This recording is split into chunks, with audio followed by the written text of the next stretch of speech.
On est parti. Eh ben, je vous propose de démarrer. On démarre un tout petit peu en avance, mais c'est pas grave. Donc, bonjour à tous. Alors, je dis bonjour à ceux qui sont connectés à distance.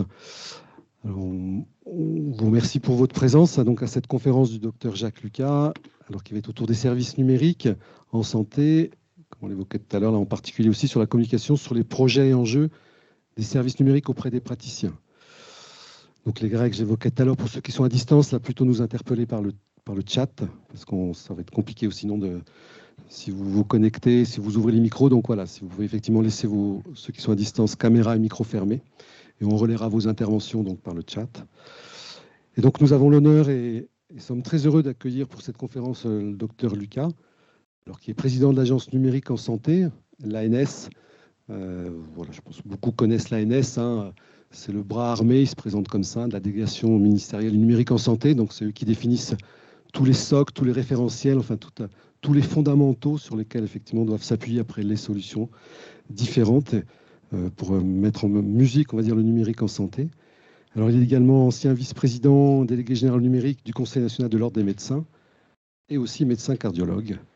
Et donc, vous verrez, il pourra nous expliquer comment il gère à la fois la vision du numérique qu'il porte en tant que président de l'ANS, mais également son regard et comment il intègre au mieux les pratiques du numérique en tant que médecin. Donc, vous verrez, je trouve effectivement les échanges que j'ai avec lui sont très intéressants par rapport à effectivement sa double vision, on va dire, du sujet. Alors, lorsqu'on a préparé cette conférence avec le docteur Lucas, on a prévu de la structurer en deux parties. Donc, chacune sera suivie d'un temps de questions-réponses. Donc, la première partie, ça présentera un peu un point de situation sur le numérique en santé. Alors, en revenant sur les travaux réalisés, alors, notamment dans le cadre de la feuille de route Ma Santé 2022, où il y a eu, et on a largement aussi participé à une accélération sur la mise en place du numérique en santé, et qui arrive à échéance, cette feuille de route, depuis l'an dernier. Et donc, il évoquera aussi justement ce qui est en cours de réflexion, même de validation, plus que de réflexion, la nouvelle feuille de route, qui sur la période 2023-2027. Et je trouve, alors moi, rien que le titre est déjà assez évocateur, je trouve bien représentatif aussi de l'orientation qui est donnée, c'est mettre le numérique au service de la santé. Voilà, on ne fait pas du numérique pour faire du numérique, quel que soit le domaine. Il faut que ce soit vraiment tourné vers les praticiens, au service des praticiens, pour améliorer effectivement leur mode de fonctionnement et, in fine, effectivement, améliorer effectivement la prise en charge des personnes qui sont suivies. Et donc la deuxième partie, elle sera consacrée à la communication sur les projets et enjeux des services numériques, et notamment vis-à-vis des praticiens. Et c'est là où vous verrez son regard avec cette double casquette, est très intéressant. Et on le voit, nous, alors comme je vous l'avais dit, on est engagé dans le Ségur numérique, donc c'est la course effectivement à mettre en place tout ce qu'il faut en termes de, on va dire bien avancé, mais sur la partie messagerie sécurisée de santé qui est en place, sur les cibles d'usage à atteindre, voilà. Justement, quand on en parle entre nous, on voit que c'est une vision très très technique du sujet. C'est pas comme ça que les praticiens, les professionnels de santé vont se l'approprier. Voilà, docteur Lucas, je vous laisse la parole. Eh bien, merci beaucoup de m'avoir invité et de m'accueillir. J'aurais bien aimé aller à Chamalières, mais c'était quand même un petit peu compliqué pour moi, et avec les moyens de la visioconférence, on peut pallier à la difficulté de l'éloignement. Comme je l'ai exprimé lors de la rentrée de la e-santé qui était organisée par l'agence, nous sommes véritablement au milieu du gué. C'est-à-dire qu'une première étape qui a été réalisée par la feuille de route Ma Santé 2022 consacrée au numérique, cette première étape est achevée. Enfin, plus exactement, elle est achevée un peu sur un plan théorique, mais je vais avoir à y revenir, car on s'aperçoit que les dispositifs numériques, malgré toute l'attention qui y est apportée, comportent encore un certain nombre de difficultés dans les usages. Et qu'il est d'ailleurs intéressant pour nous, il sera intéressant pour nous que vous fassiez remonter, vous aussi, les directions des systèmes d'information, que vous fassiez remonter ce que l'on peut appeler les irritants dans les applications, parce que tout doit fonctionner, mais vous le savez bien, tout ne fonctionne pas toujours comme cela était prévu. Et les professionnels de santé en particulier sont assez irrités de cette situation-là, comme un patient, d'ailleurs, c'est ce que je leur fais remarquer, comme un patient peut l'être lorsque la solution à son problème de santé, du coup par un professionnel de santé, ne lui est pas immédiatement apportée. Et il est quand même très fécond qu'il y ait un dialogue entre les informaticiens non génériques que vous êtes et les différents professionnels de santé, dont en particulier les médecins. Et ça n'est pas toujours facile de communiquer parce que vous avez votre langage et les médecins ont le leur.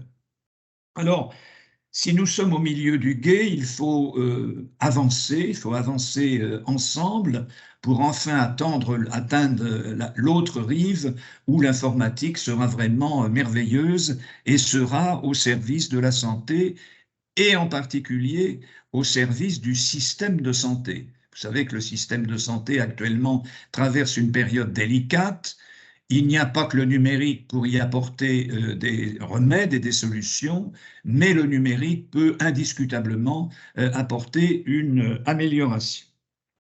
Alors, la première feuille de route, c'est centrée à juste titre sur les socles informatiques afin de s'assurer, c'était quand même un petit peu le bazar avant que cette feuille de route ne soit publiée. Dominique Pont et Laura Letourneau et bien sûr l'ensemble de nos collaborateurs ont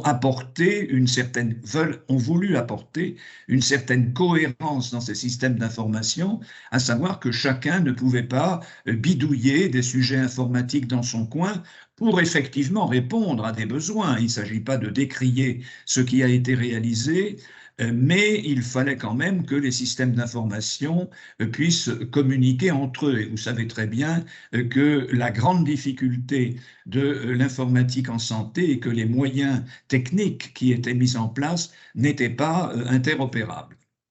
Donc, la feuille de route a publié des références dans la doctrine de l'État, dans la doctrine publique du numérique en santé, a publié des référentiels d'interopérabilité.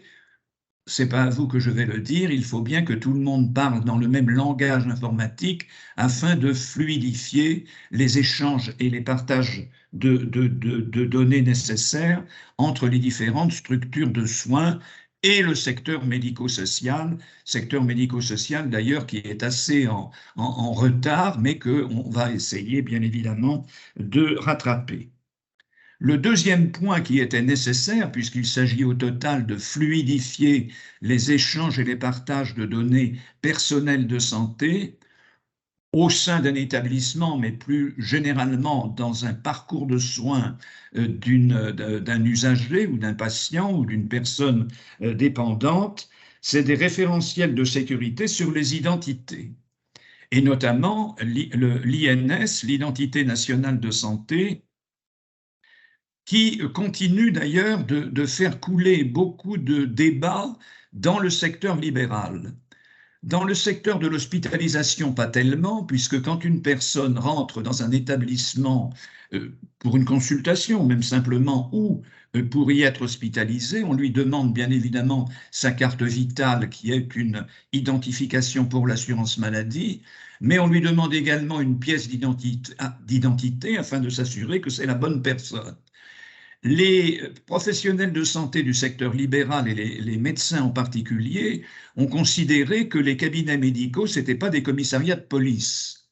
Donc en fait, il faut leur expliquer que la vérification d'identité ne poursuit pas du tout un but de flicage, mais qu'il faut s'assurer que c'est bien l'identité de la personne lorsqu'elle a donné une carte vitale et que c'est bien la sienne et que l'identitovigilance est un élément majeur pour la sécurité des soins.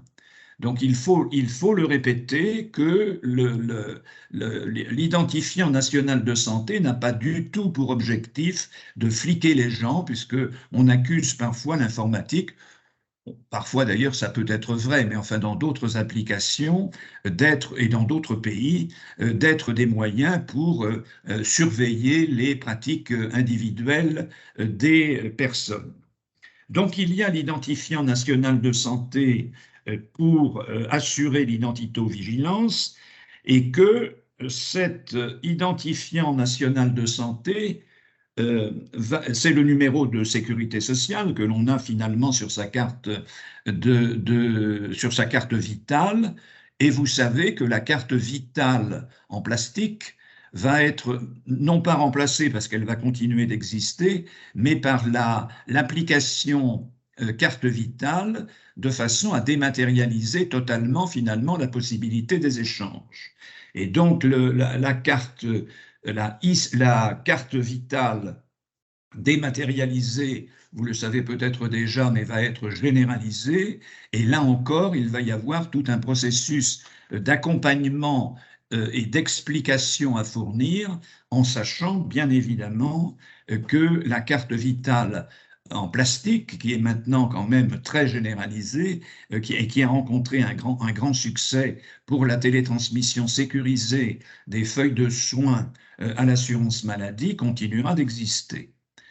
Je vais faire ici une petite incidente parce qu'on a réussi à sécuriser les flux financiers qui sont considérables vers l'assurance maladie par la télétransmission des feuilles de soins en utilisant la carte de professionnel de santé, et que cette carte de professionnel de santé n'est pas encore utilisée dans les systèmes d'information de la plupart des établissements, ne serait-ce que pour se connecter d'ailleurs au dossier informatisé de l'établissement, parce que, contrairement à la réglementation, ces établissements n'ont pas été dotés de lecteurs de cartes, tout simplement, et que j'imagine que dans beaucoup de vos établissements, l'identification se fait par un identifiant mot de passe, et quand le mot de passe est scotché sur l'écran afin de ne pas l'oublier, on voit bien que la sécurité sur les données personnelles de santé n'est pas véritablement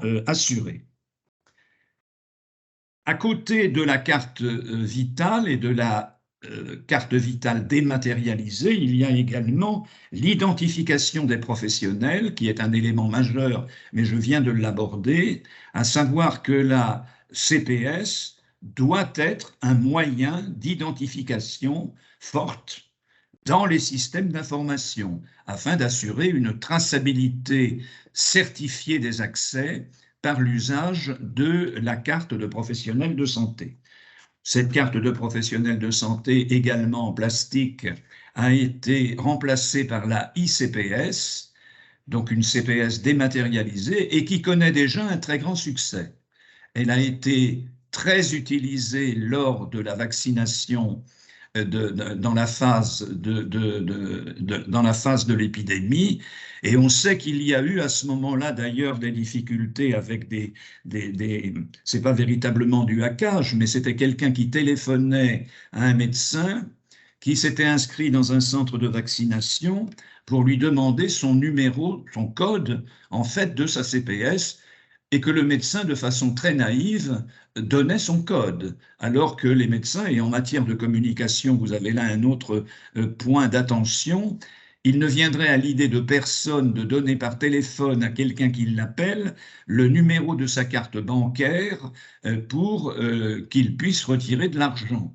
En matière de protection des données personnelles, les médecins ont commis là une faute d'attention. On sait bien d'ailleurs que la sécurité des systèmes d'information, ce sont souvent des défaillances humaines, et que l'identification à partir de la ICPS sera désormais renforcée par une double identification, d'une part avec le code et d'autre part, comme on le fait d'ailleurs dans un certain nombre de banques maintenant, où on reçoit un code, un deuxième code, pour pouvoir certifier que c'est bien de la bonne personne dont il s'agit. Donc, après ces référentiels d'interopérabilité, les référentiels de sécurité des identifications, je vais parler bien évidemment aussi de la sécurité des systèmes d'information, puisque c'est le socle majeur, avec l'identification des accès au système. J'imagine que dans vos établissements, vous pouvez, en tout cas il le faudrait, vous pouvez identifier les personnes qui se sont connectées au système d'information, et on sait que dans les grosses structures, peut-être même aussi dans les petites, mais ça a moins de conséquences. Je vais prendre l'exemple de Orbis à l'Assistance publique Hôpitaux de Paris. dès qu'une personnalité est hospitalisée dans un établissement de la PHP, il y a bien évidemment une tentation qui n'est pas malveillante, qui est de la curiosité mal placée, d'aller dans le dossier de cette personnalité, si c'est une personnalité, tout simplement par curiosité un peu malsaine, pour savoir ce qu'elle a. Et donc, il y a une vigilance, et il faut exercer une vigilance sur les personnes qui y accèdent.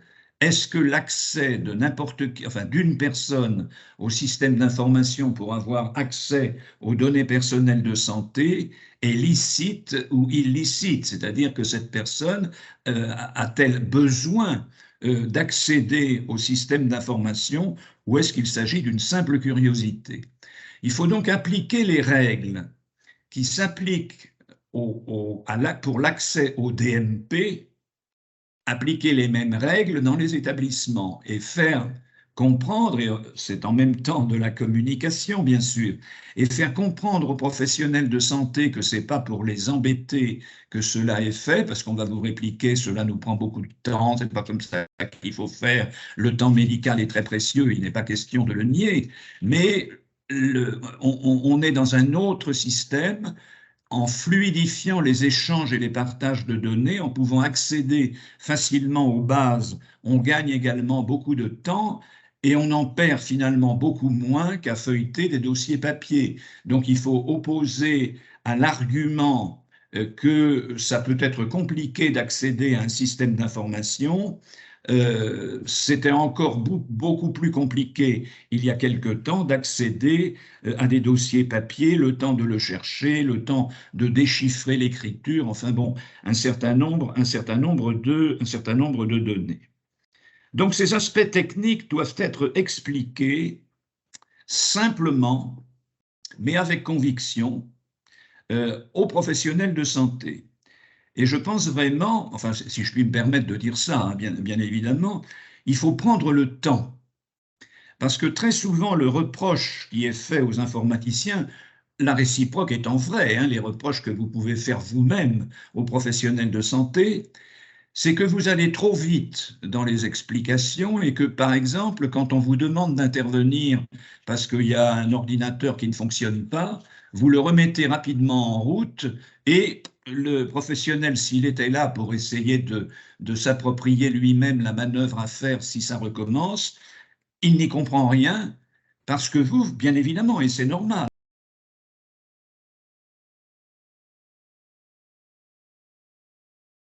donc je pense qu'il faut s'expliquer clairement, il faut prendre le temps de le faire, et le temps qu'on perd n'est pas toujours du temps perdu, parce que en fait, si le même défaut survient, le professionnel de santé saura peut-être à ce moment-là le faire assez facilement, sans avoir recours à vous.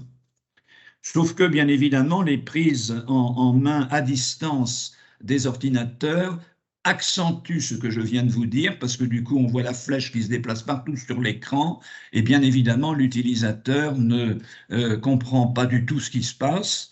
Moi, je sais que je fais intervenir pour mes activités, ça m'arrive aussi parce que même à l'agence, les ordinateurs bug, ou même à titre privé, parfois je ne sais pas comment il faut faire, et comme ce n'est pas ma spécialité, je crains de faire le pire, et que donc je préfère avoir appel à quelqu'un. Il me dit, c'est pas compliqué, toc, toc, toc, toc, toc, la flèche se déplace, effectivement, tout est corrigé, mais je n'ai absolument rien compris à la manœuvre. Et c'est un point très important dans la communication. Comme on ne cesse de le dire d'ailleurs aux médecins en particulier, qu'il ne faut pas jargonner en présence d'un patient. On ne dit pas à un patient « est-ce que vous avez de la dyspnée ?» On lui dit « est-ce que vous êtes essoufflé ?» Sur le plan informatique, essayez de vous... Enfin, je vois que vous avez certainement cette expérience, mais comme on veut me faire parler de la communication, je me permets d'étaler un certain nombre de failles au niveau de la communication. Alors, ils vont aussi vous dire, les professionnels de santé, « Ah oui, mais enfin tout ça, c'est toujours en panne, ce qui est faux. » Mais ils vont vous dire que c'est toujours en panne, que ça ne marche pas, que ça devrait être mieux, et que par conséquent, ils perdent du temps. Je pense qu'il faut considérer et leur dire que cette perte de temps avec les outils informatiques est une des raisons pour lesquelles c'est un des moyens dans l'usage des outils informatiques à protéger les données personnelles de santé, puisque c'est le terme que l'on utilise maintenant, et que la protection des données de santé sur une base informatique, c'est l'application moderne du secret médical. Et du coup, comme c'est une notion qui est vraiment très bien intégrée chez les professionnels de santé, les médecins en particulier, la protection du secret médical passe par le respect des procédures pour les accès au système d'information, et qu'il faut leur expliquer, sans bien évidemment vouloir leur faire la leçon, quoique vous êtes informaticien, vous pouvez leur dire quelles sont les bonnes pratiques en matière d'informatique, comme le médecin pourra vous dire quelles sont les bonnes pratiques en matière de l'exercice médical, afin que les bonnes pratiques professionnelles permettent le respect du secret médical et permettent également la protection de la sécurité des systèmes d'information, puisqu'on sait que beaucoup de hackages viennent en réalité au départ d'une faille humaine. Tout le monde est faillible, mais c'est quand même assez souvent le non-respect, pas toujours, mais que c'est assez souvent le non-respect des procédures qui amène à des intrusions malveillantes, délictuelles, dans les systèmes d'information. Et puis, il faut aussi savoir fermer les écrans lorsque on n'est pas présent sur son poste. Donc, pour me résumer sur cet aspect des choses, je dirais qu'il faut éviter le jargon technique pour communiquer, et que s'il y a une note d'information qui part de la DSI, car il est nécessaire souvent de matérialiser les choses, il faut bien évidemment qu'elle soit brève, à mon sens, et qu'elle soit immédiatement compréhensible, quitte à ce que, sur un plan purement technique, elle ne soit pas directement le reflet de la réalité. Mais quand un médecin s'exprime avec un patient, c'est pareil. Il ne va pas ce qu'il va lui dire va être exact, mais va être vulgarisé afin que la personne puisse se l'approprier, même s'il y a quelques éléments manquants. Le quatrième point de cette première feuille de route, celle qui vient donc maintenant de s'achever, encore qu'elle n'est pas véritablement achevée, je vais y revenir, c'est la sécurité du stockage et des partages autorisés des données du patient pour une prise en charge coordonnée, quelle que soit la structure dans laquelle il existe, et surtout quand même dans la coopération entre les établissements et la pratique de ville. Je me répète, mais je crois que la communication est aussi faite de répétitions. Les dossiers informatisés des structures doivent avoir une identification des accès et doivent globalement respecter les règles qui sont appliquées pour le DMP, sauf le fait que vous n'allez pas notifier à un patient que quelqu'un a accédé à son dossier de structure, puisque vous-même, vous savez qui y a accédé et si cette personne était habilitée pour le faire. Donc ces règles qui s'appliquent au DMP, je pense que vous les connaissez déjà, puisque vous êtes concerné finalement par l'alimentation du DMP. À chaque fois qu'un dossier médical partagé est ouvert, le patient est notifié par tout moyen de cette ouverture. Et il n'est pas notifié qu'un document est versé dans son DMP. Il est notifié que quelqu'un d'identifié à accéder à son dossier médical partagé. Je vais y revenir parce qu'il y a peut-être là un petit bug qui s'est produit avec le Ségur numérique. Je vais y revenir un peu plus tard.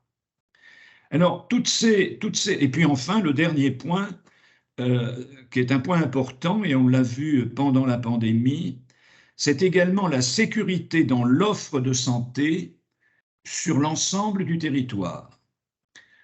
Pendant la pandémie, pendant la phase initiale de l'épidémie, il y a eu les hôpitaux, donc et toutes les structures ont été débordées, notamment dans les secteurs de réanimation, et on pouvait rechercher, en particulier en Île-de-France, des établissements qui pouvaient recevoir des patients ayant besoin du service de réanimation. Et le répertoire opérationnel des ressources, le ROR, a été utilisé à cet effet, comme quoi il fonctionne bien pour indiquer qu'une ressource était disponible dans tel établissement, puisque le ROR doit être en principe régulièrement alimenté par les établissements via les ARS sur la disponibilité en lit et dans d'autres structures. Alors, toutes ces contraintes, là encore, sur le plan de la communication, même si je mélange un peu la feuille de route qui vient de s'achever avec celle qui va arriver, enfin je ne les mélange pas, mais je parle de communication en même temps, il faut également indiquer aux professionnels de santé qu'elle a pour objectif la sécurité des soins, et non pas forcément la sécurité des soins que eux donnent, puisqu'ils savent ce qu'ils font, mais c'est la sécurité des soins tout au long d'un parcours de soins, et que quand on quitte un établissement, on va rentrer chez soi ou on va aller dans un autre établissement, et bien évidemment, il faut que les règles de sécurité dont on vient de parler brièvement sur les systèmes d'information servent à la sécurité des soins, dont l'identitovigilance. Et elles servent également à l'éthique de prise en charge en matière numérique par la non-divulgation des informations qui sont revêtues du caractère secret. Il est donc important de communiquer sur ces finalités et de ne pas communiquer sur les outils, parce que c'est vous les outilleurs. Les professionnels de santé, enfin, sauf ceux qui y sont attachés, moi je pense que si un informaticien veut faire de la médecine, moi je me méfierais beaucoup, et je pense qu'il faut également beaucoup se méfier quand un médecin prétend faire de l'informatique. Ça ne veut pas dire qu'on ne peut pas s'intéresser à cela, mais enfin, à chacun son métier, à chacun son expertise. La plupart d'ailleurs des professionnels de santé, ils veulent que ça marche, et finalement, ils vont vous donner l'injonction que ça marche, sans forcément rentrer dans les difficultés que vous pouvez avoir pour que ça marche, parce que tout n'est pas parfait. Il faut donc éviter dans ces cas-là, mais je pense qu'il s'est créé au fil du temps. Moi, j'ai connu au départ de l'informatisation du système de santé de vives tensions entre les services d'information en santé, les services d'information des établissements, le SI de l'établissement et les praticiens. Je pense qu'au fil du temps, le dialogue s'est quand même instauré et c'est fort heureux, et qu'il y a une certaine empathie actuellement, même s'il peut y avoir des prises de bec isolées, mais il y a globalement une certaine empathie qui s'est faite entre les informaticiens et les professionnels de santé. Donc il est important d'intégrer dans vos explications, même dans les explications techniques, les finalités pour lesquelles les exigences finalement doivent être appliquées, et que ces exigences découlent de la doctrine du numérique en santé.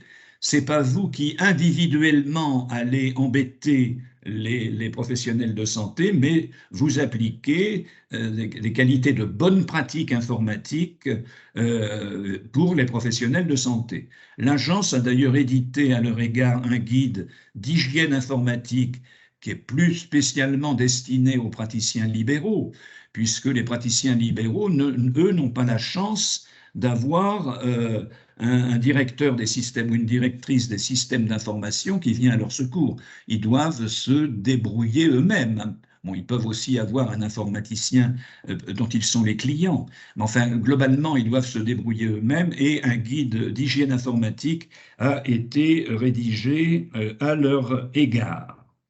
Et c'est donc important que l'intégration du numérique au sein des systèmes de santé, puisque actuellement on dit le système de santé va mal, alors certains répondent oui, mais le numérique, c'est-à-dire ça me rappelle un peu Molière dans Le médecin malgré lui, où on disait toujours le poumon vous dis-je, le poumon vous dis-je.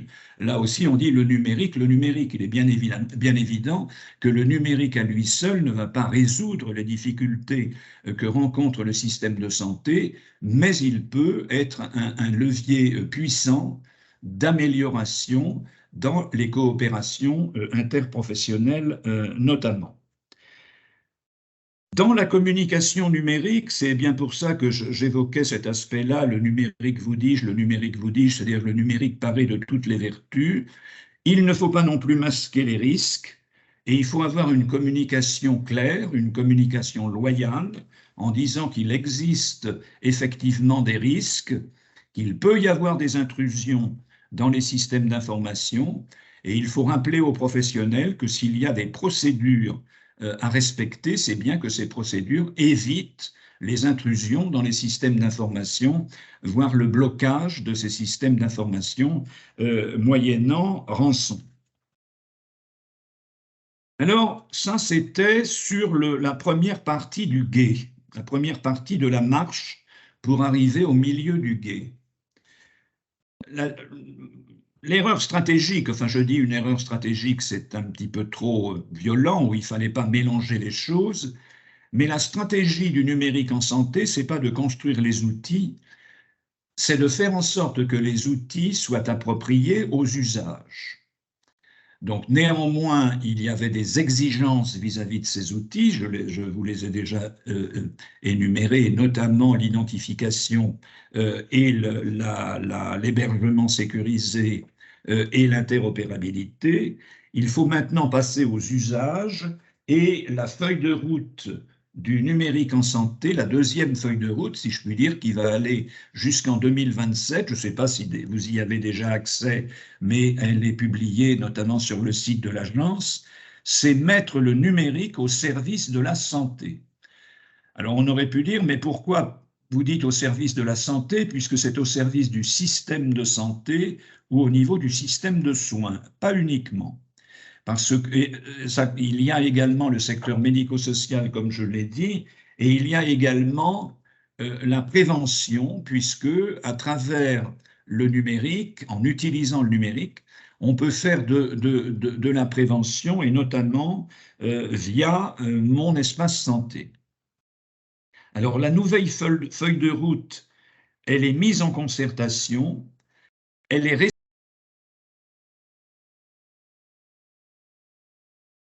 si vous ne l'avez pas déjà fait, mais je vous invite également à la lire et je vous invite à contribuer puisqu'elle est mise en concertation publique et que les observations que vous pouvez avoir, ou les suggestions que vous pouvez avoir à faire peuvent être recueillies. C'est de cette concertation publique, avec cette concertation publique, que la feuille de route sera alimentée. Comme on sait bien, ceci étant, que les concertations publiques se font sur les bases et que tout un chacun n'est pas forcément familier avec l'accès aux bases ou pour mettre une contribution, nous allons commencer à parcourir la France, ça a déjà commencé d'ailleurs à Marseille, mais il va y avoir une autre étape à Lyon, enfin toutes les régions françaises vont être visitées par une délégation de la DNS, de la DGOS et de l'ANS, accompagné d'ailleurs parfois d'un représentant de la Caisse nationale d'assurance maladie, mais il y aura bien sûr les caisses primaires qui pourront également être présentes, afin d'échanger sur les données de la feuille de route et savoir si cette feuille de route correspond bien aussi aux attentes et qu'elle va effectivement favoriser les usages. Donc, je lance là un appel à contribution sur la feuille de route telle qu'elle est publiée. Elle a déjà donné lieu, bien sûr, en interne à beaucoup de concertations entre l'Agence du numérique, la Caisse nationale d'assurance maladie et la délégation ministérielle au numérique en santé qui coordonne le tout. On voit que avec le Ségur numérique, l'idée de fluidifier les échanges et les partages de données entre les différentes structures ou entre les professionnels de santé repose sur une automatisation des tâches d'alimentation des DMP. C'est-à-dire que dans un cabinet libéral ou dans un établissement, je vais prendre d'abord l'exemple du secteur libéral. Quand un professionnel de santé, un médecin en l'état actuel, mais enfin ce sont les autres professionnels de l'équipe de soins aussi très vite, puisque ça s'est fait par étapes, va ouvrir un dossier patient, automatiquement, le DMP de ce patient va s'ouvrir. Et vous savez que le patient aura un DMP, puisque s'il ne s'est pas opposé à la création de mon espace santé au départ, après une période de 4 à 6 semaines, je ne sais pas s'il n'a pas répondu en exprimant éventuellement un droit d'opposition, le DMP est créé et l'espace santé est créé. Et que par conséquent, le DMP est ouvert, s'ouvre automatiquement quand le dossier patient est ouvert, et comme, alors pour certains éditeurs, et comme à chaque fois qu'il y a une ouverture d'un DMP, le patient est notifié d'un accès à son DMP, il y a un certain nombre de patients qui sont venus voir leur médecin en disant « Enfin, je ne comprends pas, j'ai reçu plusieurs notifications d'ouverture de mon DMP alors que je ne suis pas venu vous consulter. » C'est tout simplement que le médecin a pu accéder au DMP de son patient pour voir s'il n'y avait pas d'éléments nouveaux dans le dossier de ce patient. Donc là, c'est une chose qu'il va falloir sans doute un peu corriger pour que la notification ne soit pas envoyée à la simple ouverture, ou bien, mais il faudra faire un arbitrage, c'est qu'il n'y aura pas d'ouverture automatique du DMP quand le dossier professionnel sera ouvert, mais une ouverture du DMP qui sera faite manuellement, c'est-à-dire que le professionnel, à ce moment-là, cliquera pour l'ouverture du DMP. Pourquoi ça avait été fait de façon automatique par des éditeurs? Pas tous, mais la plupart des éditeurs. C'était pour que l'ergonomie soit plus grande et qu'il y ait un gain de temps, c'est-à-dire qu'il n'y ait pas un clic supplémentaire pour ouvrir le DMP. Donc le DMP s'ouvrait automatiquement. On peut dire quand même que ça ne prend pas beaucoup de temps nécessairement de faire un clic pour ouvrir un dossier. Mais enfin bref, les professionnels libéraux avaient dit c'est trop compliqué, il faut que ça se fasse d'un clic et d'un seul. Pour les établissements, la situation est différente puisque un certain nombre d'établissements ont déjà couplé l'alimentation du DMP avec le dossier informatisé de la structure. Et c'est ainsi que l'assistance publique Hôpitaux de Paris, mais il en existe sans doute d'autres, et peut-être avez-vous commencé vous-même à le faire, alimente automatiquement des comptes rendus le dossier médical personnel. Ainsi d'ailleurs qu'en même temps, ils envoient un message aux professionnels de santé. Il y a là une vigilance importante à avoir, bien que ce soit prévu dans les procédures. Ce sont les comptes rendus qui sont particulièrement sensibles. Et dans les comptes rendus particulièrement sensibles, il peut y avoir l'annonce d'un résultat qui peut être vécu comme quelque chose de dramatique par le patient. Ça peut être un cancer, ça peut être une maladie sexuellement transmissible, maladie virale sexuellement transmissible, enfin il peut y en avoir d'autres, hein. Je ne cite là que certains exemples. Et il faut donc qu'il y ait un débrayage possible de l'alimentation automatique afin que les données sensibles ne soient pas versées automatiquement dans un DMP avant que le patient ait pu avoir une consultation d'annonce. Et ça s'applique également, puisque je sais que vous avez, certains d'entre vous prennent en charge des hôpitaux psychiatriques. Là aussi, c'est un domaine qui peut être particulièrement sensible et une alimentation automatique du DMP du patient qui a un trouble, une maladie mentale, doit être fait avec quand même une certaine circonspection. Donc, automatiser les procédures, ça fait un gain de temps, mais automatiser à l'excès les procédures entraîne finalement peut entraîner une déshumanisation de la relation, et c'est une information majeure à faire vis-à-vis des systèmes que vous pouvez avoir dans vos différentes structures, vis-à-vis des professionnels qui les utilisent sur ce point très spécifique de faire une communication d'information. Donc la feuille de route, elle est actuellement en cours de concertation. Elle devrait être publiée par arrêté ministériel en avril ou mai, enfin plus vraisemblablement en avril, vers la mi-avril, après que la concertation ait été arrêtée et que le Tour de France ait été terminé. Sur cette partie-là, je vais peut-être m'arrêter à ce stade.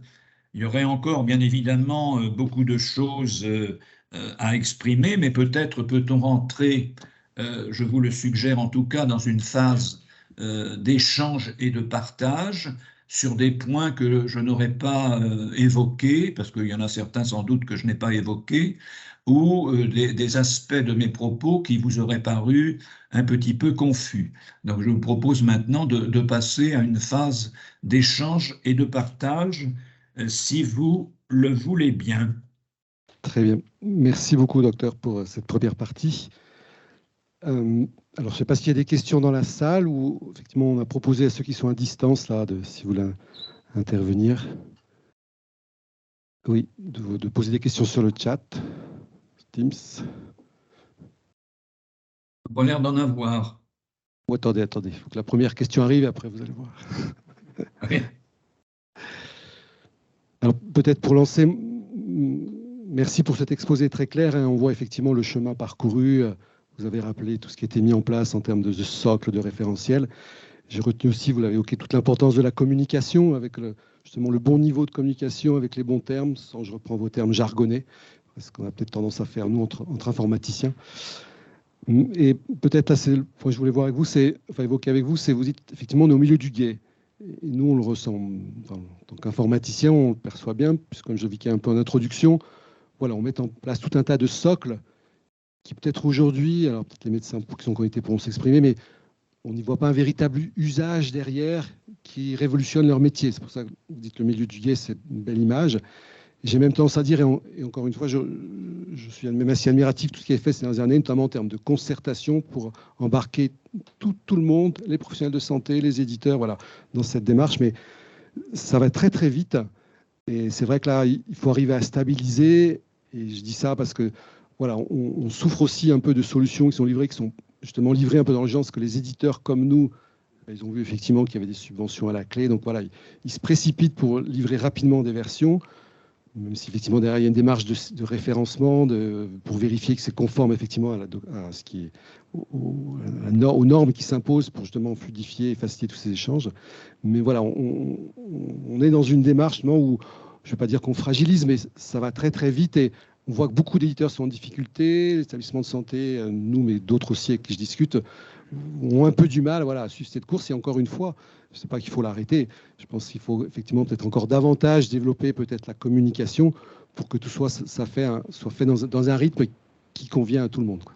Voilà, c'était un peu ce point-là que je voulais. Alors, moi, à titre personnel, je partage complètement ce que vous venez de dire. Bon, il a été dit dans la première phase, c'était la politique des petits pas rapides. Alors, le problème des petits pas rapides, c'est une bonne chose, mais le tout, il faut aussi s'approprier et adopter ce qui est réalisé. Et je crois que nous sommes actuellement dans une phase où il ne faut bien évidemment pas s'arrêter, mais je pense qu'il faut reprendre la route de façon beaucoup plus sereine et réfléchie. Non pas que ce qui a été fait avant était irréfléchi, parce qu'il y a eu quand même de très grosses évolutions au niveau des socles, et cela était nécessaire. Maintenant, il faut, et vous avez tout à fait raison, tant d'ailleurs dans les pratiques libérales que dans les pratiques des établissements, il faut que tout le monde réussisse à métaboliser tout ça. Et quand on demande aux éditeurs de faire vite, vite, vite, vite, vite, vite, vite, on pousse finalement politiquement les choses, politiquement et financièrement les choses, c'est bien là où finalement après il y a des bugs. Ça n'a pas été tout à fait comme ça qu'il aurait fallu le faire, encore que c'est après qu'on s'aperçoit qu'il y a des bugs, mais il faut les corriger, et que tout cela aussi peut créer un sentiment de confusion, un sentiment que ça n'a pas été réfléchi, que tout ça c'est incomplet. Donc, je plaide à titre personnel, enfin en tant aussi que président de l'agence, mais à titre personnel, au niveau de la stratégie, pour avancer, peut-être en faisant des grandes enjambées cette fois plutôt que des petits pas rapides, mais on fasse une enjambée lorsque déjà les problèmes.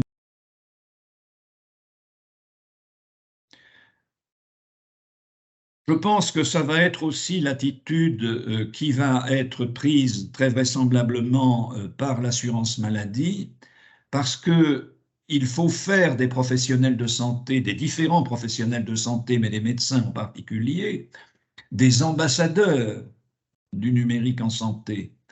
Les premiers ambassadeurs du numérique en santé, ce sont les professionnels de santé. Il existe actuellement dans notre pays une confiance envers le corps médical, qu'il soit hospitalier ou libéral, le corps médical en général, le corps infirmier qui est important, le corps des pharmaciens également qui est très important, une très grande confiance de la part des citoyens, de la part des usagers. Et que, bien évidemment, si ces professionnels de santé, quand un citoyen les interroge au sujet de mon espace santé ou de DMP, fait « Oh, bof, j'ai pas eu le temps de m'occuper de ça », le citoyen n'aura pas tendance à aller créer, enfin à utiliser lui-même son DMP. Donc, il faut actuellement mettre l'accent sur cet aspect des choses. Vous avez un rôle prépondérant, majeur à jouer, vous aussi, vis-à-vis des professionnels de santé pour les écouter, leur expliquer ce qu'ils n'auraient pas bien compris, les rassurer sur le plan de la sécurité, puisque ce sont souvent les éléments que l'on met en avant en disant « Ouh là là, faut se méfier quand je vois les attaques ». Vis-à-vis des établissements, que tout ça, c'est pas bien protégé, qu'est-ce que vont devenir mes données de santé, mon employeur va les connaître, parce que ces fantasmes-là courent toujours. Hein. Et donc, voilà, je suis complètement d'accord avec vous. C'est d'ailleurs bien pour ça que mettre le numérique au service de la santé consiste à avancer de façon résolue, mais de traiter les problèmes les uns après les autres et non pas tous en même temps.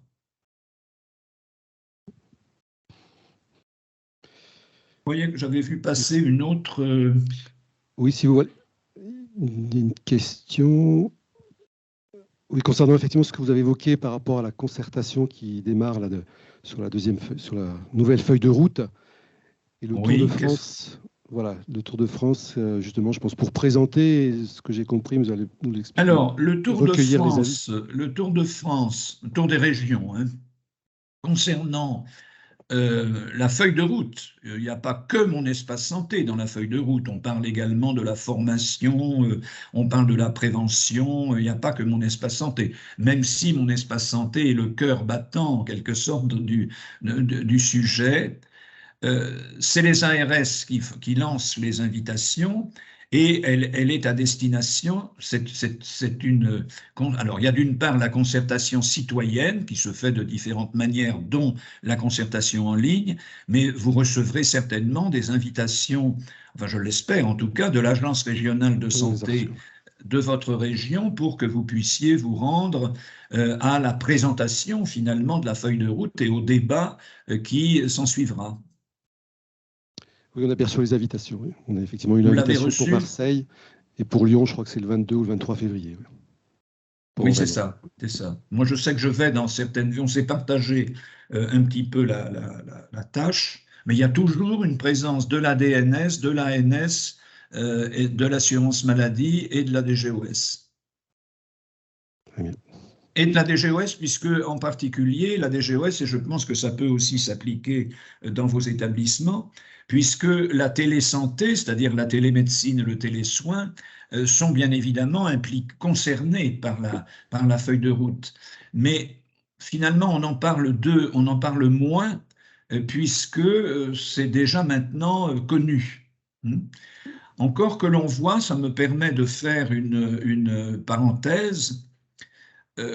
Quand vous êtes malade, vous avez une maladie chronique, pas forcément grave, mais vous avez une maladie chronique qui nécessite des consultations régulières. Vous avez un parcours de soins et vous avez un médecin traitant. Et vous avez, si c'est une maladie cardiaque par exemple, vous avez un cardiologue.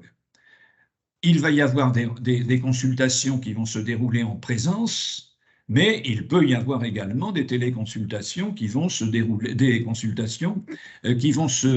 dérouler en visio. Mais il s'agit là d'un patient qui connaît déjà son médecin traitant, bien sûr, mais également son cardiologue. Donc, il n'y a pas de problème particulier, puisque les deux ont un dossier professionnel concernant le patient. Mais si vous êtes malade et que vous avez quelque chose qui ne va pas bien, vous cherchez un médecin traitant et vous n'en trouvez pas, parce qu'on est quand même dans cette situation-là actuellement. 600 000 patients atteints de maladies chroniques, alors que là, moi, je vous parle de maladies aiguës, n'ont pas de médecin traitant. Ils vont éventuellement faire appel à une plateforme de téléconsultation. Si le médecin qui va faire une téléconsultation sur la plateforme ne connaît pas le patient, mais s'il peut avoir accès à son dossier médical personnel, ce sera bien sûr un très grand progrès. D'abord parce qu'il aura connaissance des médicaments que le patient prend, alors qu'autrement, si on l'interroge, le patient va vous dire « Oh là là, je ne sais plus ce que je prends, c'est des petites pilules blanches. » Bon. Donc, on voit bien que l'utilisation de mon espace santé en général, mais du dossier médical partagé qui s'y trouve, peut être, et certains vont même jusqu'à dire doit être, un outil nécessaire à la pratique des téléconsultations. Ceci peut se passer également, bien évidemment, dans les établissements. Très bien. Merci. Oui, il y a une question. Moi, j'ai une question, mais justement, vous parlez des médecins traitants. Et l'autre jour, je suis allée voir le mien et je lui ai parlé du DMP, puisqu'en fait, ça me concernait. Et c'est ce qu'il me répond. Il m'a dit, on n'a pas les outils pour ça, on n'a pas les outils pour y accéder et on ne peut pas y accéder.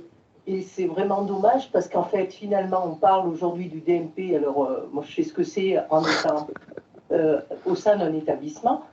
Mais finalement, dans la population, il y a combien de personnes qui sont hospitalisées? Il y en a très peu. Alors pourquoi tous les médecins traitants n'ont pas accès sa réflexion, c'était de me dire, mais pourquoi il n'y a pas un seul outil? Pourquoi on n'a pas un seul logiciel? Pourquoi on n'a pas accès? Je n'ai pas bien compris votre question à cause du son, si on peut. Tiens.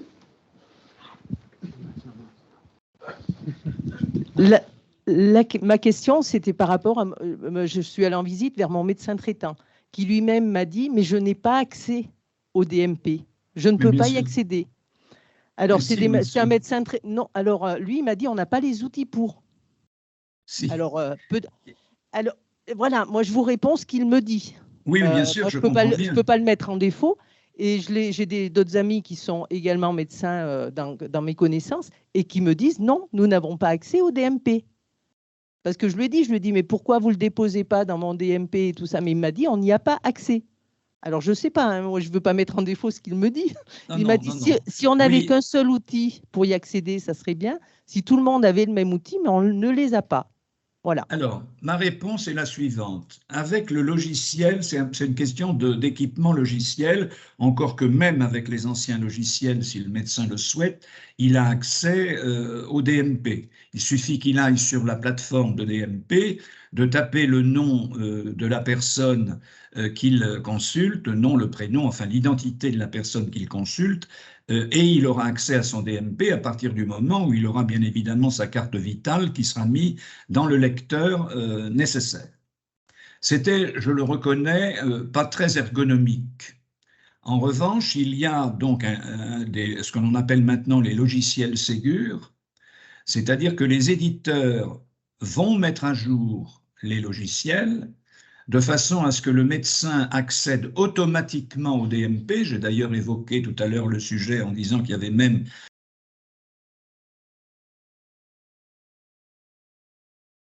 informatisé de son patient à lui dans la structure, le DMP s'ouvre.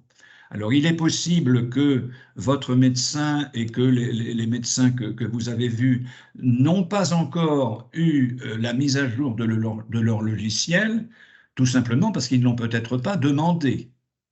Mais s'ils ont fait la demande, ils vont avoir accès au logiciel. Cette mise à jour logicielle, il faut d'ailleurs le rappeler, est prise en charge intégralement par l'État et que l'éditeur est rémunéré en fait par l'État pour obéir aux prescriptions de Ségur et aura accès au DMP. Alors, c'est vrai qu'il y a actuellement une zone un peu floue où l'équipement informatique n'a pas encore été mis à jour partout, et ce que vous dites est partiellement vrai, encore qu'il puisse y accéder par un autre canal que celui de son logiciel, mais il faut reconnaître que c'est un peu compliqué. Voilà, c'est donc un problème de mise à jour logicielle. Une autre question? Oui, bonjour docteur. J'avais une question concernant l'hébergement. On voit dans la nouvelle feuille de route du numérique en santé qu'effectivement, il y a un objectif affiché de regagner pragmatiquement, je lis le texte, notre souveraineté sur l'hébergement de données de santé. Oui. On voit aussi qu'il y a un logo européen qui est associé à cette problématique. Et ma question était, est-ce qu'on parle de souveraineté nationale ou européenne? Et le pendant de cette question, c'est est-ce qu'on envisage de partager les données de santé, mon espace santé ou le DMP, vers d'autres pays européens quand on est en vacances, etc. Est-ce que c'est quelque chose d'envisagé dans les feuilles de route ou une future feuille de route? Et nous, on se pose souvent la question lorsqu'on veut héberger la donnée de santé, quand on fait le choix d'un prestataire, est-ce qu'il est européen, national, ou voire outre-Atlantique, ou voire Asie, quoi. Donc, alors, comme c'est marqué d'ailleurs dans la feuille de route, c'est un hébergement européen, ou français, enfin français, il est aussi européen, c'est un hébergement européen, c'est un hébergeur agréé de données, certifié, pardon, de données personnelles de santé avec le processus de certification de l'hébergeur qui peut être européen. L'hébergement de données de santé sur le territoire américain a fait couler d'ailleurs beaucoup d'encre à propos du Health Data Hub, de la plateforme des données de santé, puisqu'il y avait une brique Microsoft Azure et certains considéraient que ça pouvait être dangereux pour la marchandisation des données de santé. Peut-être y a-t-il eu un excès, mais quand on veut parler de souveraineté numérique, c'est une souveraineté au niveau européen. En ce qui concerne le DMP, il y a un système appelé CESALI, pour répondre à votre question en cas de mobilité sur le territoire de l'Union, où il y aura un volet médical de synthèse dans chacun des DMP, ce volet médical de synthèse devant être réalisé par les médecins traitants ou les médecins spécialistes d'ailleurs, enfin c'est un volet médical de synthèse à l'occasion d'une maladie, qui fait que et les traitements qui peuvent être impliqués, qui fait que le patient, lorsqu'il sera dans un autre pays européen que la France, ce volet médical de synthèse sera automatiquement traduit par le système Césali, qui fait que le médecin qui verra ce patient dans son autre, là où il se trouve, quelque part en Europe, mais qui n'est pas nécessairement francophone, aura déjà les informations nécessaires. Donc tous les pays européens doivent s'y mettre. Je pense qu'actuellement, on en est rendu à 7 avec lesquels ce système qui a été expérimenté fonctionne. Et les autres pays sont évidemment tout à fait d'accord, mais il faut que leur système informatique à eux aussi soit tout à fait compatible. Alors, c'est vrai, bien évidemment, dans les deux sens. L'exemple a été pris beaucoup par le Luxembourg.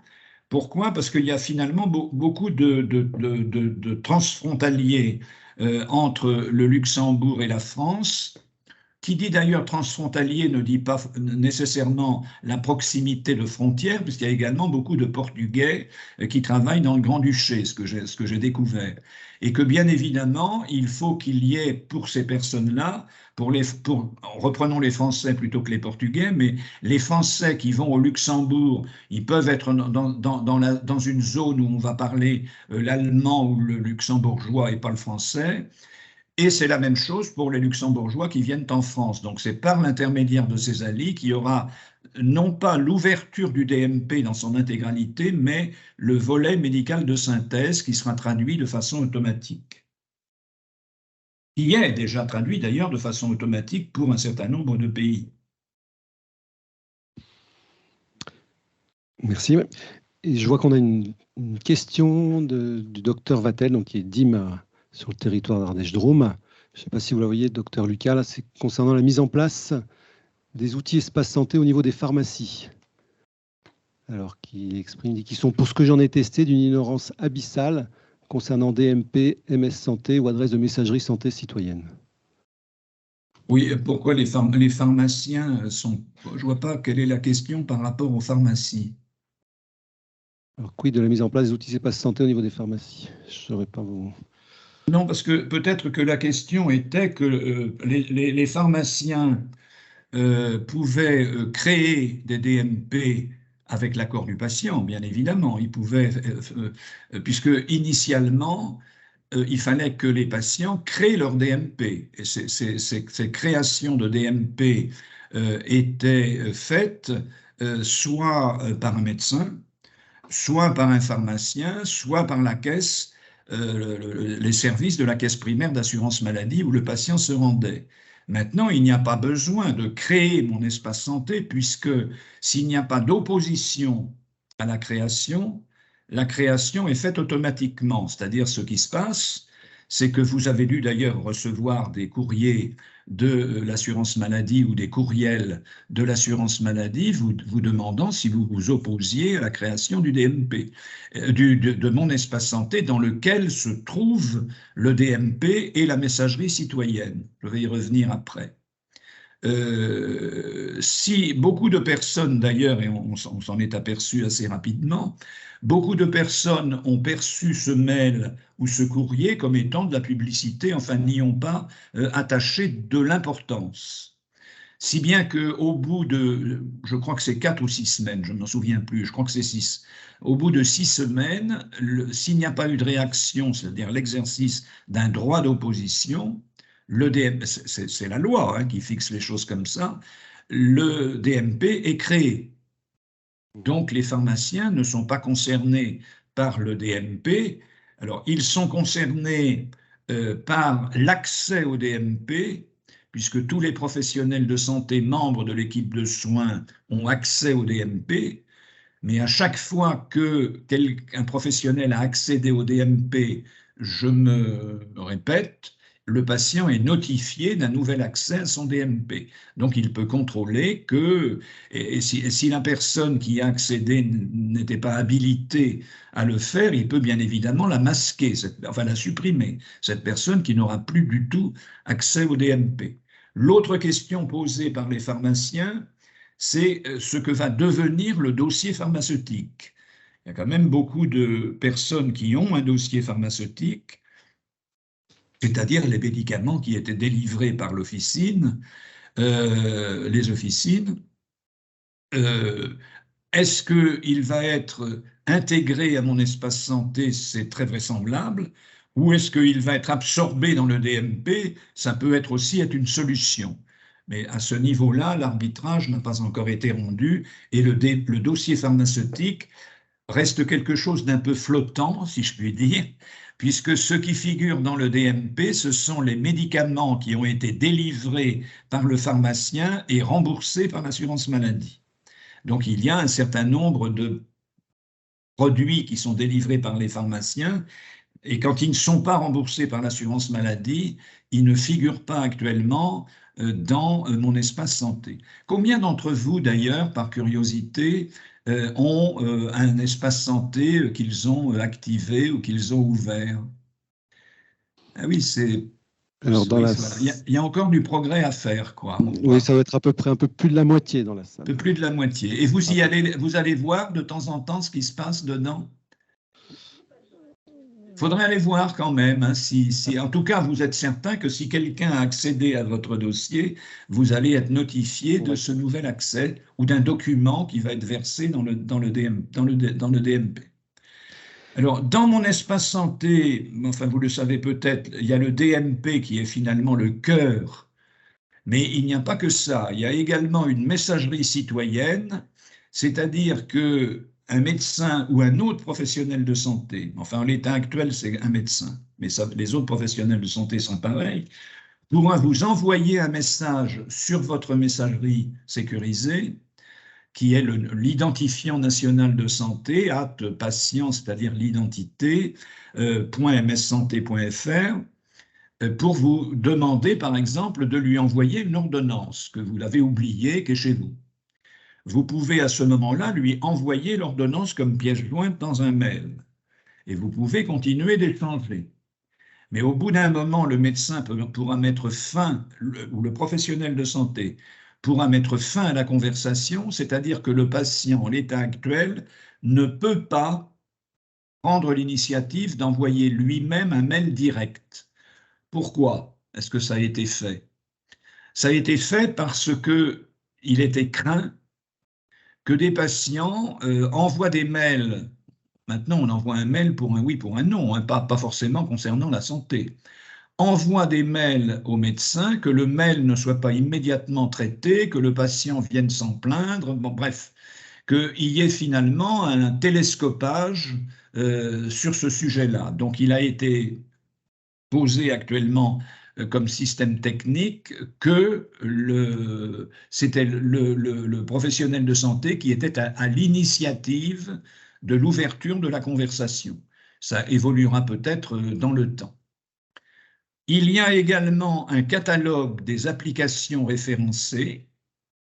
Il doit y en avoir actuellement 17 d'applications qui sont référencées et dont Amélie, qui est une application référencée, santé.fr, qui est également une application référencée, et puis il y en a d'autres. Et ce sont des applications qui respectent le référentiel de référencement, si je puis dire, c'est-à-dire qu'elles doivent obéir aux critères de sécurité, aux critères d'interopérabilité, à un certain nombre de critères éthiques également, et notamment celui de la portabilité, afin que les données ne soient pas piégées une fois pour toutes dans l'application. Donc l'idée, c'est qu'un patient ayant une pathologie chronique peut utiliser une application pour suivre lui-même finalement sa pathologie, et que les éléments contenus dans cette application, puisqu'il va renseigner l'application, il va en retour recevoir un message de l'application, pourraient aussi être mises en communication avec le médecin traitant, s'il donne accès au médecin traitant à cette application, et cela est également évoqué dans la feuille de route. Est-ce que ça va connaître un succès durable? Peut-être. Je crois que c'est surtout l'idée que le patient devient acteur de sa santé. Ça paraît bien, c'est très bien que le patient soit acteur de sa santé. Je pense que nous avons encore beaucoup de nos concitoyens qui disent, enfin j'en parle encore par expérience, une expérience un peu passée, mais quand même c'est toujours vrai, c'est « Et vous, docteur, qu'est-ce que vous feriez à ma place ?» Voilà, c'est donc le patient, et on le comprend très bien, quand il a confiance en son professionnel de santé, son médecin en l'occurrence, mais également les autres, il ne se sent pas lui-même vraiment acteur de sa santé puisqu'il a délégué au professionnel qu'il a choisi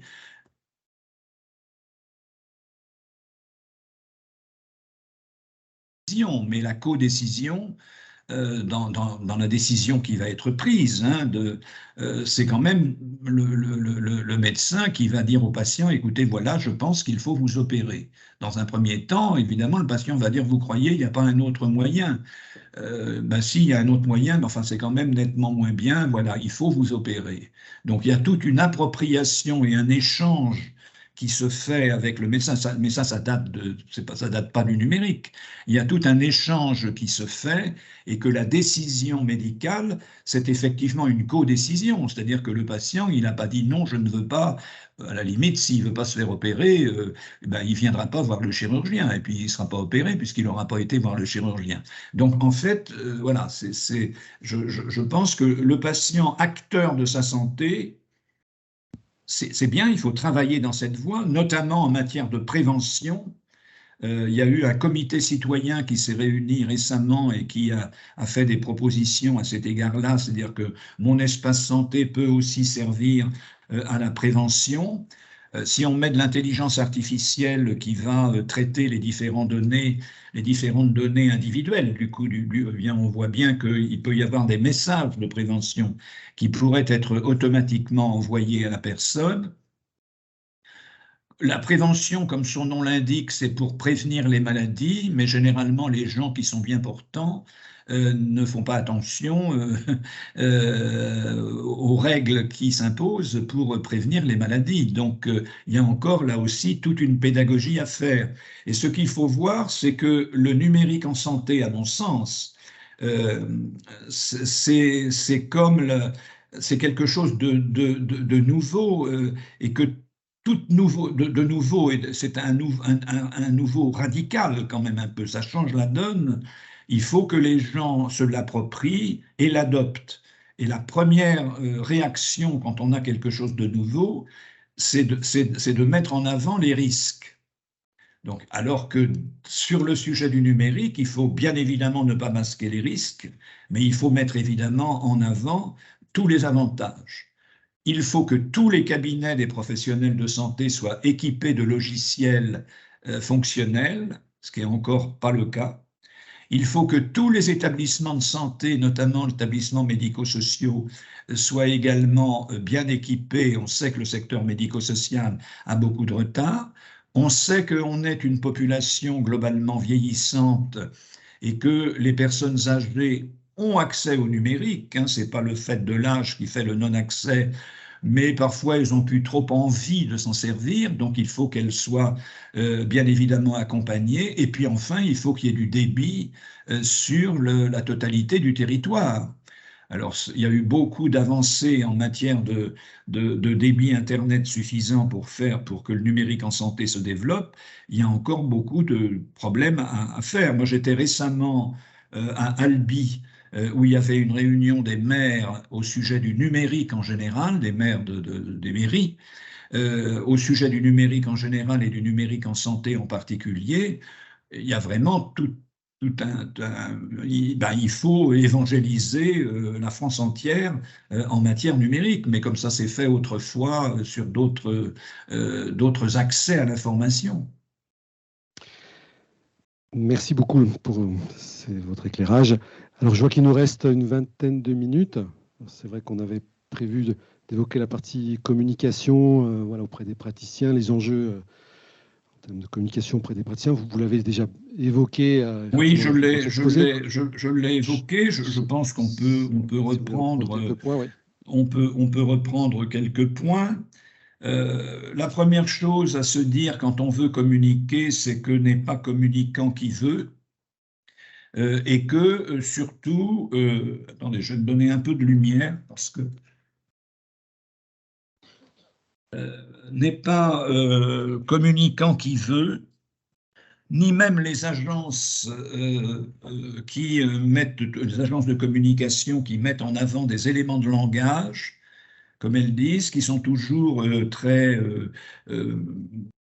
biseautés, voilà, mais que les professionnels et les usagers ne parlent pas avec les mêmes éléments de langage. Donc je crois que le plus important, c'est de s'exprimer, je l'ai déjà évoqué, mais je me répète, il faut s'exprimer simplement, il faut éviter tout élément trop technique. Je prends souvent l'exemple, parce qu'il n'y a pas que les informaticiens qui sont concernés. Je dis à mes confrères et consoeurs, n'allez pas dire à un patient que avez-vous, dans l'interrogatoire, avez-vous une dyspnée?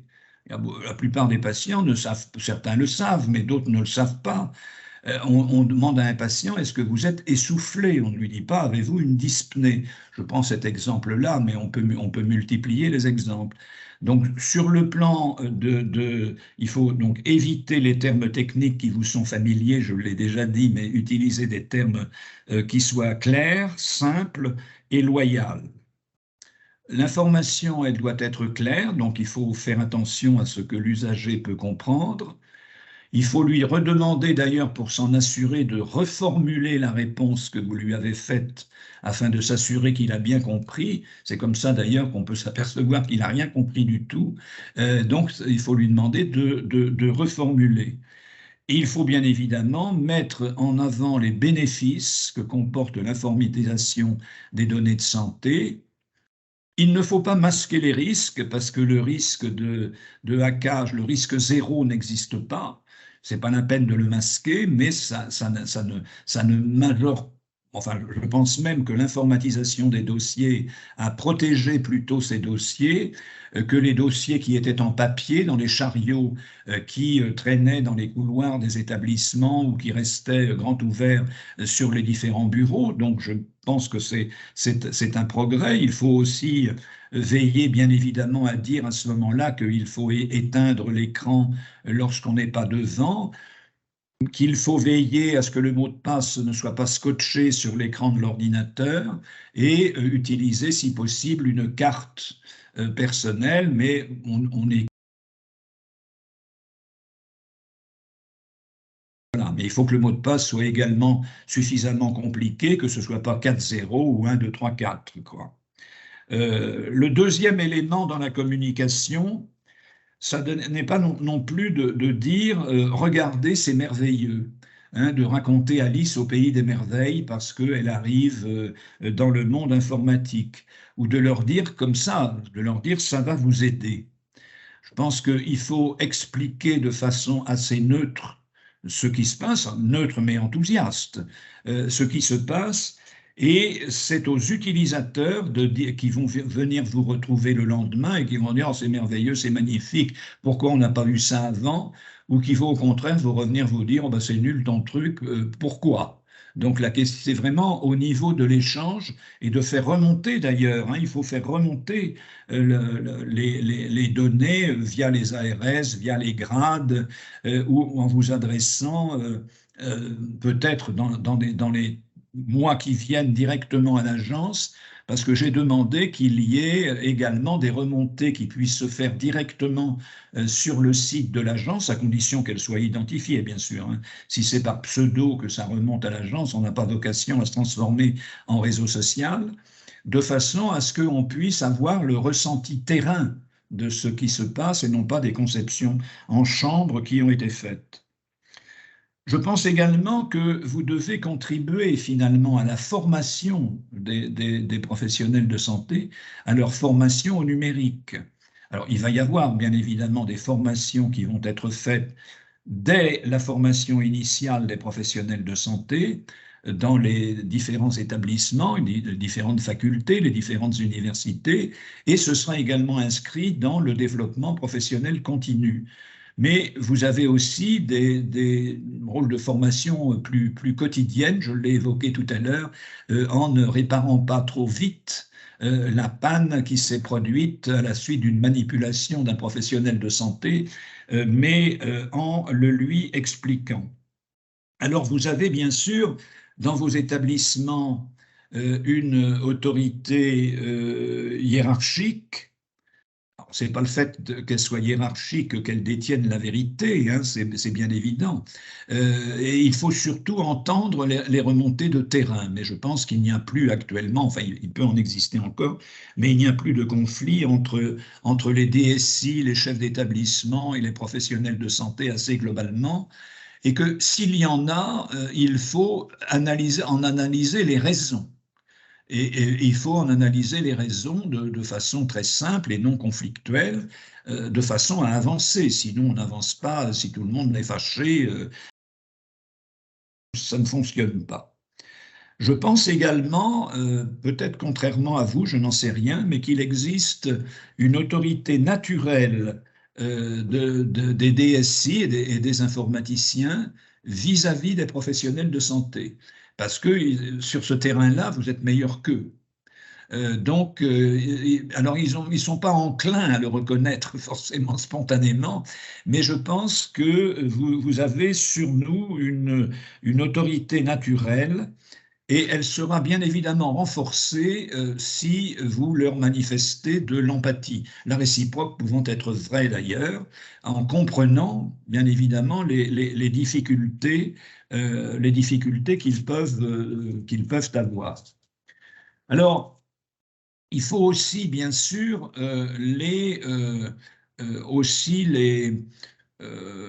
accompagner dans les réalités, parce que là, on a parlé du DMP, on a parlé des messageries sécurisées, etc., de façon un peu rapide d'ailleurs. Hein. Chacun de ces sujets pourrait être creusé et faire l'objet d'une conférence. Mais on voit bien que les professionnels de santé ont besoin de communication rapide entre eux, sans passer nécessairement par un ordi ou par la même chose que sur un smartphone. Donc, on songe à déployer une messagerie instantanée sécurisée, je vais dire un WhatsApp sécurisé, parce que WhatsApp, on sait bien que c'est très utilisé actuellement pour la coordination des soins ou d'autres outils régionaux par l'équipe de soins. Ce n'est quand même pas parfaitement sécurisé. Alors, les échanges de données de santé, ce n'est pas non plus forcément des secrets d'État, mais ce sont des données sensibles et on sait bien que la divulgation, même non pas mal intentionnée, d'une information à caractère secret est sanctionnée pénalement. Alors, bien sûr, et que s'il y a des patients qui avaient une pathologie que je vais qualifier de sensible, s'aperçoit qu'il y a eu des échanges qui sont partis comme ça et qui ont pu être piratés, ça risque de se passer très mal. Donc, l'agence va mettre dans sa feuille de route, alors technique du coup, une messagerie instantanée qui pourra être utilisée par les différents professionnels de santé. Le sujet que l'on n'a pas évoqué, mais que je veux quand même un peu conclure là-dessus, avant la conclusion elle-même, c'est l'existence d'une fracture numérique.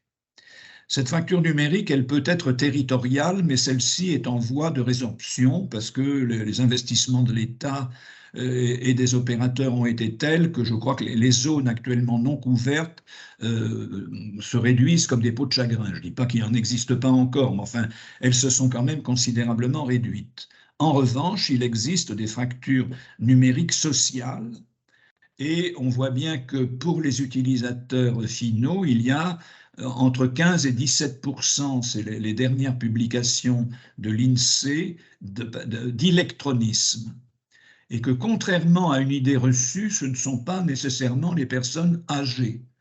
Il y a également des personnes plus jeunes qui ont éventuellement un smartphone, mais qui s'en servent pour téléphoner ou qui s'en servent pour aller sur le réseau social, mais qui ne vont pas savoir l'utiliser à bon escient en matière de santé en particulier ou en matière de démarches administratives.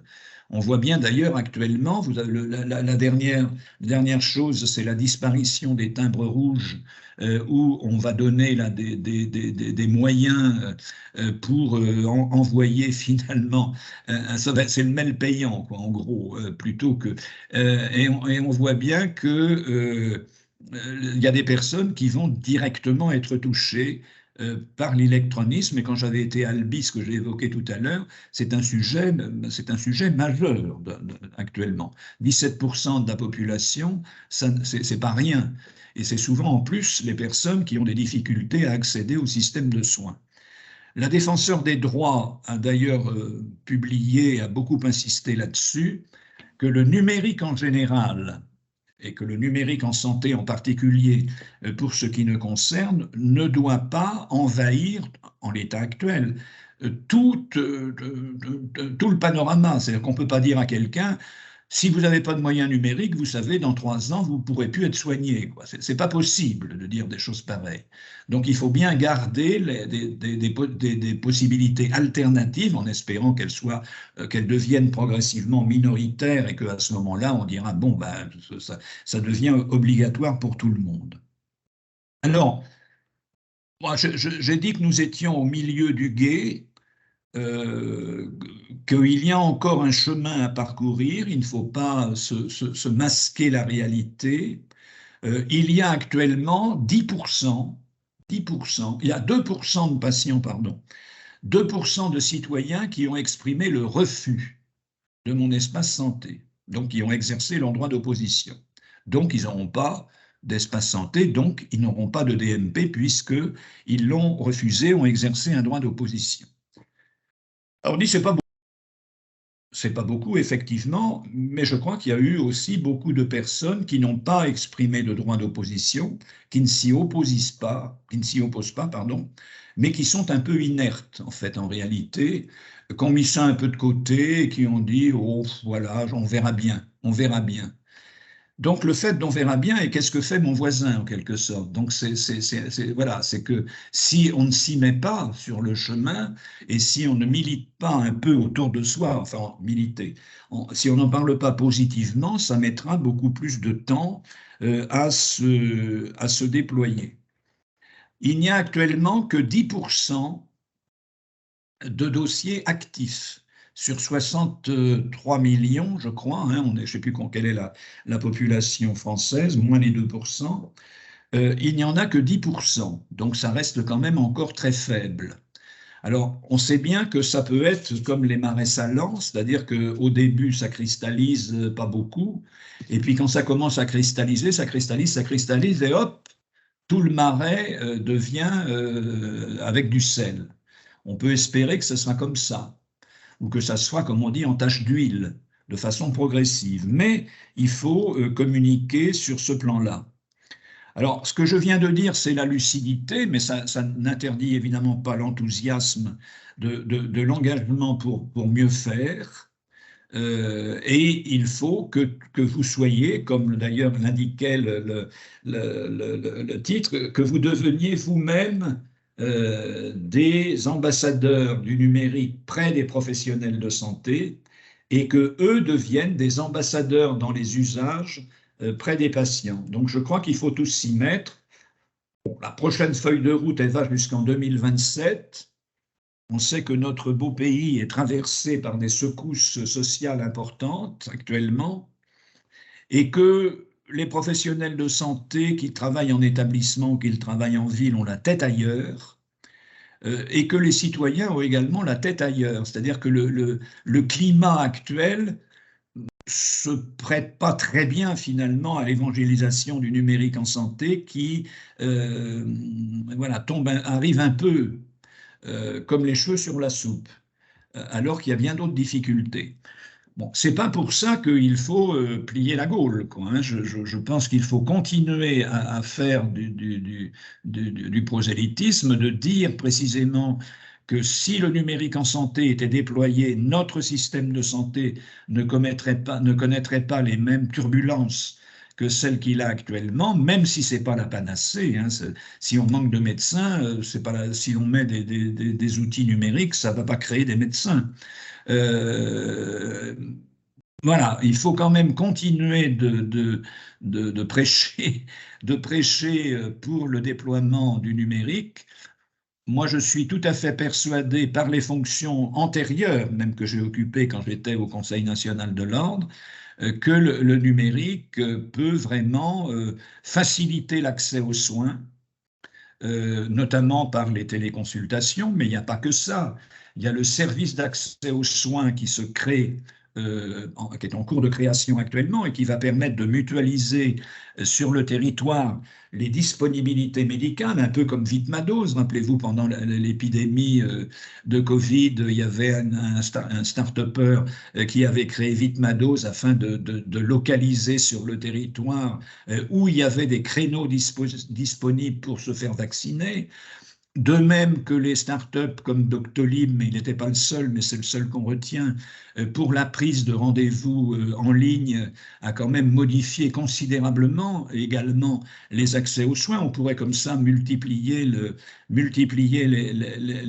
références, et que la feuille de route, telle que vous la découvrirez lorsqu'elle sera définitivement publiée, puisque le ministre aura publié un arrêté, va dans ce sens-là. Donc, je vous invite, pour celles et ceux qui ne l'auraient pas fait, à aller les lire. Elle se lit très facilement, d'ailleurs, globalement. Elle ne rentre pas trop dans le jargonnage, dans le jargon. Il y en a un peu, mais pas trop. Elle est claire. Et puis de contribuer, soit collectivement d'ailleurs, par votre tutelle au niveau de la DSI, au niveau des DSI, pardon. Voilà, quelle peut être ma conclusion, qui est une conclusion résolument optimiste, même si j'identifie des points d'attention. Écoutez, un grand merci pour cette conférence et pour vos propos, pour cet exposé effectivement très intéressant, avec, comme je disais en introduction, vos deux casquettes. Et effectivement, on va continuer effectivement à s'inscrire dans cette démarche qui est impulsée avec l'ANS que vous représentez là, effectivement, qui est très présente. Et voilà, je pense qu'on peut poser d'autres questions. Encore une fois, un grand merci, et puis au plaisir de vous recroiser. C'est moi qui vous remercie. J'aurai toujours plaisir à vous revoir, et qui sait, je viendrai peut-être un jour à Chamalières. Écoutez, avec plaisir. Bonne fin de journée. Voilà, bonne fin de journée à vous. Au revoir à tous.